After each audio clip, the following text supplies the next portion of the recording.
tallest waterfall in Southeast Asia?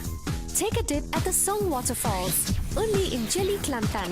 TRAXX FM 90.8. Hey, welcome back to the second hour of the show. Allow me to introduce my guest in the studio. We've got again the very wonderful Julian Hyde. He is the General Manager of Reef Check Malaysia. How have you been? Good, thank you. Very good indeed. This year has been quite crazy for you. Crazy, absolutely crazy. Yeah. And ladies and gentlemen, if this is the first time you've ever tuned in to Julian, he is the General Manager of Reef Check Malaysia, and Reef Check is active in 82 countries and territories throughout the world.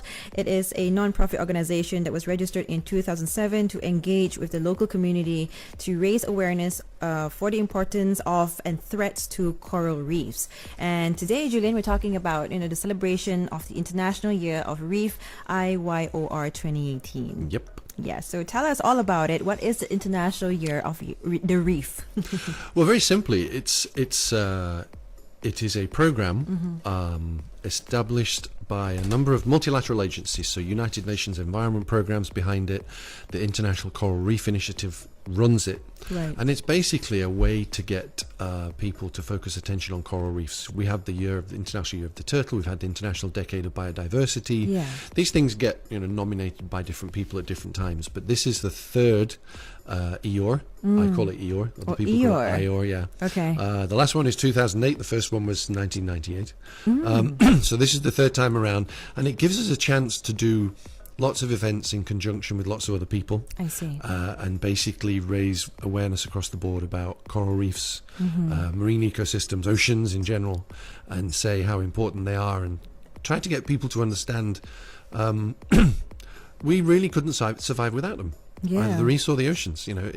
They are essential to ecology, to the environment, to the economy. That's in many, many different ways. So tremendously important.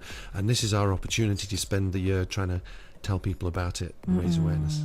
And you've been doing this for many years, and so far has the awareness gotten better? Are we Malaysians specifically? Are we more aware now coming to 2018? Yeah, it gets incrementally better, like every year. We've still got a long way to go. Of course. I think one of the problems is that a lot of people are like, yeah, I've heard about coral reefs, but they don't know much yet. The significance of it. Yeah, the knowledge is a little bit surface, if you like, a bit thin. If you scratch the surface, you get below it and ask people more detailed questions. So I don't want everybody to be a marine biologist. Come on, that's not realistic. But at least understand that fish doesn't come from a supermarket wrapped in plastic. We need to move a little bit further than that. I like the way you put it. Now, we have to pay a bit more attention, and hence why we are celebrating the International Year of the Reef. And why is this very important for us to actually be a part of, be aware of, and do let us know the significance of this year?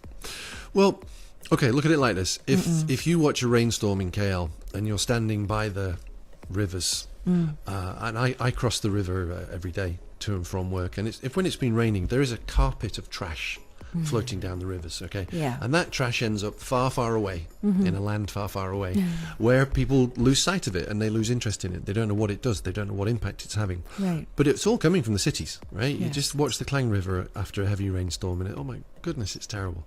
And all of that stuff is ending up in the ocean, right? And kids, you say, where does the river go? I don't know. It goes to the ocean. What happens then? All of that trash ends up being eaten by fish, by seabirds, by turtles, by marine mammals. It ends up getting stuck on the reef and causing damage. It ends up on the beaches and makes the beaches unsightly. So although we lose sight of it from the city, it doesn't go away, right? There is no away. Away is out there on the islands, and hence the cleanup this weekend, which I'll come back to. But my point is that we, the city dwellers who are creating all of this trash, need to understand that we're doing it and that it has an impact which eventually will come back around and bite us. Right. I know you've been here many times speaking about the impact of us not taking care of our coral reefs, but for our new listeners who just tune in, who's actually it's first time listening to you, so what actually happens? So if the garbage goes to the sea and it damages the coral reefs, what happens then? Scare us a little bit. Scare us a little bit. We got to know this. Well, okay, so the reef is a breeding ground and a feeding ground for a third of marine species. Yeah. Right. So all of that fish you eat, and Malaysians is among the biggest per capita consumers of fish in Southeast Asia. We like fish. Okay, we do. We need fish on the menu, but it comes from coral reefs. Either it lives directly on the coral reef or it feeds fish that live off the coral reef. So Right. many marine animals are reliant on the reef one way or another in their life cycle. And if we don't have reefs, we don't have fish. Yes. Okay, are you scared? Yeah. No reefs means no fish, and no fish means what are we going to eat? All we've got is chicken. Chicken's going to get boring after a while. Yeah. I mean, I know there's many ways to cook chicken, but you know, it's nice to have a change every now and then. Yeah. So it's the seafood. It's food security. Right? Food That's one security. thing. Second thing is jobs. If you go to Tierman, there are 4,500 people living there, but there are 200,000 plus visitors every year. Right? Yes. And we rely on those tourists for a large proportion of our revenues. Correct. Tierman, Perhentian, Redang, Pangkor, East Malaysia, Sabah, Sarawak, lots of marine-related tourism, protecting lots and lots of jobs. Yes. So again, no reefs, they're going to go somewhere else. Tourism's going to change. So it's not only ecologically important, it's economically important. Yes. So look after them reefs, man. Look after them reefs. I mean, that's the only way that we should actually implant that in our heads right now. And by doing that, we have to know what we need to do and to find out more and what we can actually assist with when it comes to the sustainability of the reefs itself. And you recently, there were recent mini beach cleanups with partners in several locations across Malaysia. So tell us all about it. How was it? Was it successful? How many people were involved? How was it? I've got lots of figures. It was fantastic. Fantastic. The response from the partners we worked with, and I wish I could name them all, but Yeah. but I mean, it's not appropriate right now. But we will get around to thanking them publicly. We had people on Pulau Sibu in Johor, Pulau Tierman in Pahang, Pulau Perhentian in Terengganu. We Yeah. were in Pangkor. We were in Tanjung Jara. We were in Miri and KK and Mantanani and Langkayan and Mabul. We were basically all around the country. Small effort this time, but we went everywhere and we have found lots of trash. Right? Okay. Lots and lots of trash. I'll give you some figures in a minute, but we had dive resorts, we had dive centres, we had resorts, we had schools, we had tourists, we had government, we had companies. Everybody. KPMG was there. The waste contractor on Pulau Mantanani, they were helping out. Tierman Development Agency, they were helping out. Marine Parks Department, they were helping out. Again, small effort, but it just goes to show that literally everybody got involved. Yeah. It was just an amazing effort. And yeah, small. We had something. I've only got about 3/4 of the data in, but something like 500 people participated around the country. Okay. And that's just a starter. That was a small effort. but it's a good start, though. It is. We were trying to keep it small because we don't have much resource. We don't have a budget or anything. So people were basically doing this out of the goodness of their hearts. Wow. Which is nice. It just goes to show people care. But we wanted to keep it small for that. But even then, it just kept growing a little bit and growing a little bit and growing a little bit. And yeah, eventually we've got over 500 people participated all around the country, going out on the beach on Saturday, collecting the trash. And it's meant to be an opportunity to say, we've got trash everywhere. Right, large proportion of it is plastic. Yeah. And what we want to do now is engage with all of the various stakeholders and say, what are we going to do about this? Because we can't keep on cleaning beaches. Yes. It is not, to use the word you used earlier on, sustainable. Yes. Right? We've got to stop it in the rivers. We've got to stop it at source. Instead of it all flowing down the Klang River into the ocean, why can't we stop it? Why can't we find a way to improve waste management? Why can't we find ways to improve recycling? Right? Yes. There's all of these things we can do, and now we're armed with some good data. We can go to government, we can go to the food and drinks companies, and we can say, what are you going to do about this? Because this problem is not going away. That's where we're at right now. We can't just get, I mean, it's a vicious cycle. You have to always get people to, clean up the beaches. And like you've mentioned earlier on, you've got to stop it from actually happening to begin with. And I guess that's the goal right here. And I'm just curious, you've mentioned 500 people participated, Great Samaritans, putting their hands together and collecting the garbage. And do you have a weight of the total of the garbage just collected? Over 2 tons. Over 2 tons. Over 2 tons. That's crazy. It is. Now, if you Wow. this is from something like 14 kilometers of coastline we covered. So there's an organization called the Ocean Conservancy. Right? Okay. It's a big NGO based in the US, and every year they arrange something called the International Coastal Cleanup Day. right? International Coastal Cleanup Day. Yeah, Okay. in September. And they have a standard list of categories. So you use their list and it breaks it down into plastic bottles, plastic bags, grocery bags, fishing nets, all sorts of different categories. Yeah.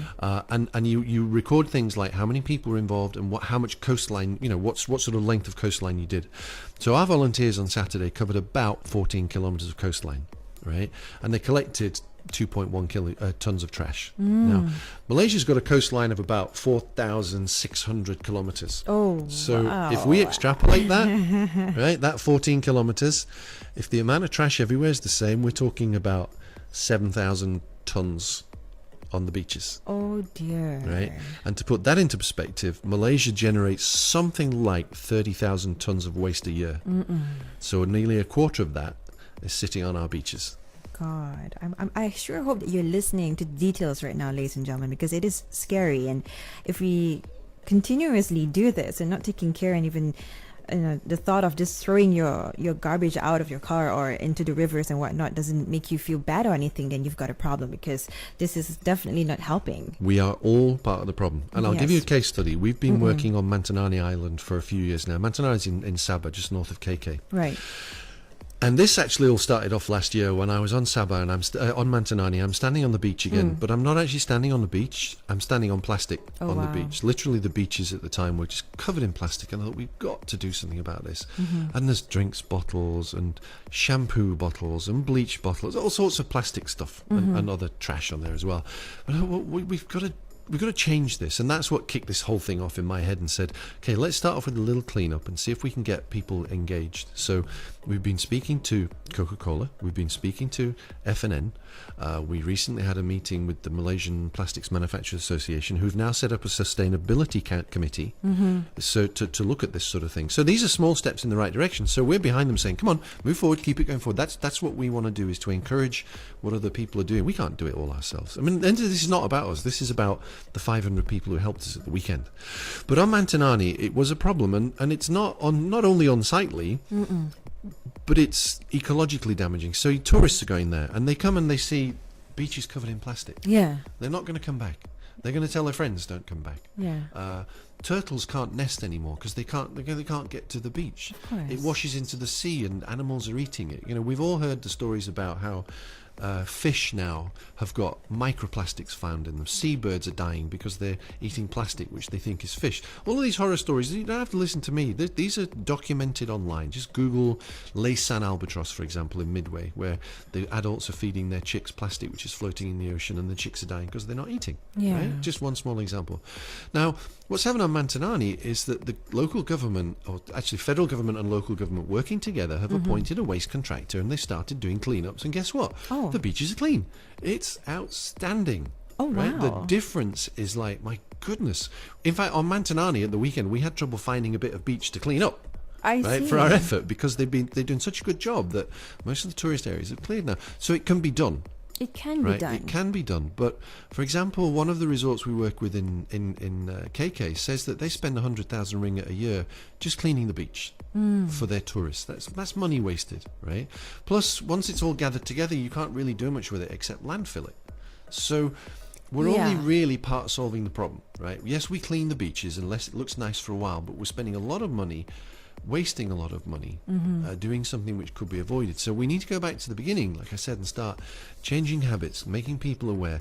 Don't throw the plastic bag on the street. Don't discard the plastic bottle.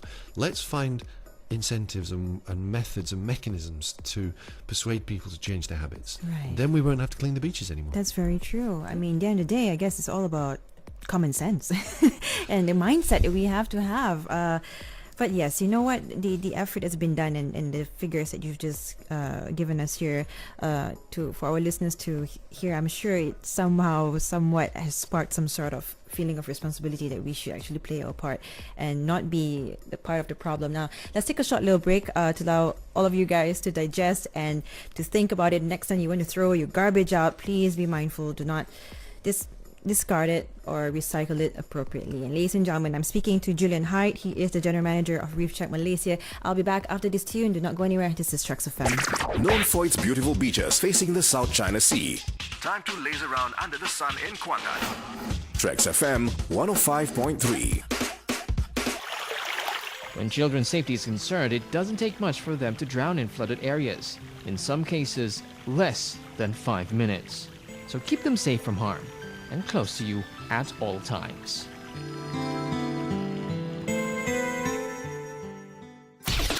Have fun in Danga Bay, the largest recreational park in Johor Bahru City. TRAXX FM 102.9. Hey, welcome back to the second part of the interview. I am still with Julian Hyde. He is the General Manager of Reef Check Malaysia. So you've given us the data, what's been done, the mini beach cleanups, and it was successful. And we did mention off air that more people, more organizations should actually take part and be a part of the solution and find resources on how to fix the situation. So where do we go from here? What do we do, and how do you foresee us Malaysians, bigger corporations taking part in, cleaning up the beaches to start with? Is it doable? How long of a project that you foresee this taking? What do you have to share with us? Well, cleaning up all the beaches. And it may sound a little bit ambitious, but it can be done, like you've mentioned. It can be done. It was done in Mantanani. Yeah. Last year, we were working with another sponsor who wanted to do a beach cleanup in Port Dickson. So we went to Port Dickson to do a scouting out. And we thought, there's no trash on the beaches. PD had also got its act together, so the beaches were being cleaned. So it can be done. So I guess, we need to carry on the cleanups first, and that's why I mentioned the ICC, the International Coastal Cleanup Day, earlier on. Right. What we want to do in September, I'm really stepping on my own foot here. I would like to have more communities involved, more locations involved, more dive off, more resorts, get everybody out on the 15th of September, 15th, 16th of September. Okay. It's always on the third weekend of September at ICC. It's been running for 25 or more years. So let's get everybody out, right? Not just 500 people, but 5,000, 50,000. Can we dream big? And then really do a big cleanup and collect all of the data and get some better information. So that's one thing. But alongside of that, I want to use this as an opportunity to try and build, I don't know what the word is, a coalition. A body, a group, a committee, something to work with the solid waste management department. How can we improve solid waste management? How can we encourage more people to segregate their waste? Even though there was legislations passed in about a year ago saying that all households should segregate waste, I don't see many people doing it. How do we encourage that? What have we got to do to make people do that? Selangor state government's got a great program where they're installing machines, they're trialing machines where you bring your plastic bottles and you put them in the machine and it collects them then, and you get credited on your store loyalty card or something like that. So you get a little financial benefit from it, right? An incentive. And it brings all of the bottles in one place. One of the biggest problems is that there's just not enough plastic being recycled. Correct. It's all spread out everywhere. So this is a way to bring it all together to make the recycling much more effective. So why don't we have a machine at every garage, every supermarket? And you take your plastic bottles along, you put them in the machine, you get your 5 cents or whatever it is. It adds up over time. Yes. So it's creating that financial incentive. People will definitely go for that, I'm sure. Yeah, we need to look at financial incentives. We put a deposit on the bottle. Norway recycles 90+% of its plastic. Why can't we? There's no technical reason why we should not be able to do this. It's just a lack of organisation and perhaps a little bit of lack of will.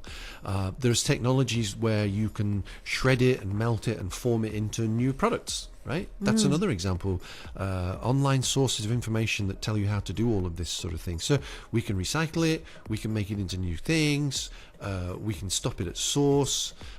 There's many different things we can do, but we need government, we need local councils, we need the food and drink companies, we need all of those guys involved, we need the logistics companies involved, we need recycling, we need all of these technologies bringing together to try and to create a focus. Have you been in talks with these organizations? Last year we sent out 10 letters to 10 companies in Malaysia that are big plastics users or suppliers, food and drinks companies.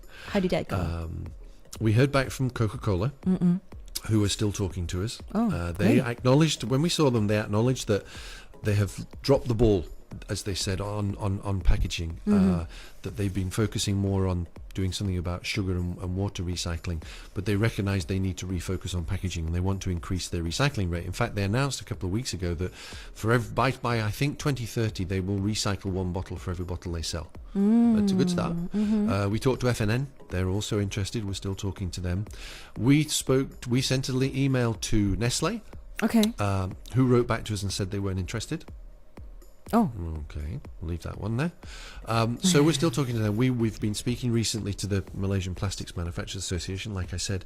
So these guys need to get together and say, okay, these solutions, we recycle, do we reform it, do we pelletize it, how do we collect it efficiently, cleanly, how do we get people involved in doing this, what sort of financial incentives do we need? Bit of progress. Things are taking place Things slowly. are slowly taking Yeah. place. This data hopefully will give things a bit of a push, and that the idea of the cleanups was more than just a cleanup, it's to galvanize some action. Correct. That's what we want to see. I mean, 14,000 plastic bottles were picked up this weekend. 14,000 plastic bottles. My goodness. It feels good that we are able to do that, but at the same time, goodness, there's a lot more to be done, and it's just, like you said, just scratching the surface. But like I said, Sophia, focus on the positive. Look what happened in Mantanani. Yeah. That's now. So we've changed the problem in Mantanani. Now, instead of having plastic all over the beaches, we now have plastic that has to be disposed of. Okay, fine. Solve one problem, create another one. But at least we've made a start. Yes. But what we're looking at on Mantanani now is, instead of looking at that as a waste, look at it as a raw material. Raw material. Yeah, well, why not turn the plastic into something else, right? And this is the technologies I'm talking about. So you can shred it and form it, heat it and form it, and make little fridge magnets the shape of Mantanani. Make it from recycled plastic, right? Make a it very good into idea. woven baskets. There's lots of things you can do with it, which mean that instead of having to send it off the island, which just costs money, you can use it as a raw material, get the locals involved in little businesses, and start making stuff that you can sell. Yeah. And I'm sure the tourists would love it, right? You get a little recycled thing from Mantanani Island. Look at the effort that's been put in to make it, to introduce the circle economy, as people call it. So there's many different ways we can look at this. It doesn't just have to be a problem. There's opportunities. Correct. Like, on top of just cleaning up, like you've mentioned earlier on, the continuous effort towards it, what happens after that? I Right. guess we, as communities, as Samaritans, we should actually think about it too. You've shared with us quite a bit today, Julian, and we'd like to know as well, coming back to, is it IYOR? Am I pronouncing it right? IYOR? It doesn't really matter. International Year of the Reef. International Year of the Reef. or whatever. Okay. The events lined up in conjunction with it. How can public get more information on these events, and how can we actually take part? Well, one of the reasons we organise this cleanup is because people always ask us, what can we do? How can we get involved? So we've got something happening in Malacca, hopefully in May, with MOSTI, Ministry of Science and Technology and Industry, to celebrate. Yeah, that's celebrating World Oceans Day and Coral Triangle Day. So hopefully we'll be involved in another cleanup then. But we want to organise this big one in September is what we're aiming for. Okay. So if you want to get involved, you have no excuse. Go to the beach, take a big plastic bag, pick up all the trash, As simple as and that. let us know what you've got. It's that simple. Everybody can take part. Schools can do it. Rotary clubs can do it. All sorts of social. Anybody, literally anybody, can go find a beach and do a cleanup. Right. Anybody. I mean, even families as well. If you can bring your kids, just go for a day out, get them to understand, and play your part and do your part as well. I mean, that's great. So to you guys who's listening, tuning in, 15th and 16th of September, there's a huge one coming. Yeah, so that's the one that we have. That's what we're planning for. Yes, and if we were to want to get more information, want to be in touch with you, or just want to be a part of the movement, how can we reach you on social media? We're on Facebook, RC Malaysia. We have a website, reefcheck.org.my. Nice. And you can email us. Email's on the website. Emails on the website so as well. You can find that, yeah. Okay. Yeah. And also the website, IYOR website, www.IYOR2018.org. And before I let you go, I wish we could talk about this for the next 2 hours, but we can't. But you know what? This parting message that you'd like to convey to fellow Malaysians, everyone who's tuning in, what do you have to say? People ask, what can we do? Well, we can all participate. You can either join a cleanup, or you can change your waste disposal habits. You can start to segregate waste. You can start composting. lots and lots of little things everybody can do. And do you know what? If all 30 million Malaysians did it, the combined impact would be huge. It will be beyond huge, I'm sure. You know what? Thank you so much, Julian, for always making time and being here with us, sharing your insights and your thoughts. It's really something that we all should, take action, and we appreciate you for it. Thank you so much. Thank you. And it was Julian Hyde. He is the General Manager of Reef Check Malaysia. I hope that actually sparked some sort of thoughts in your mind right now, and let's do our part in, cleaning up our beaches and saving our coral reefs. All right, I'll be back after the news at 12 p.m. Do not go anywhere. This is TRAXX FM.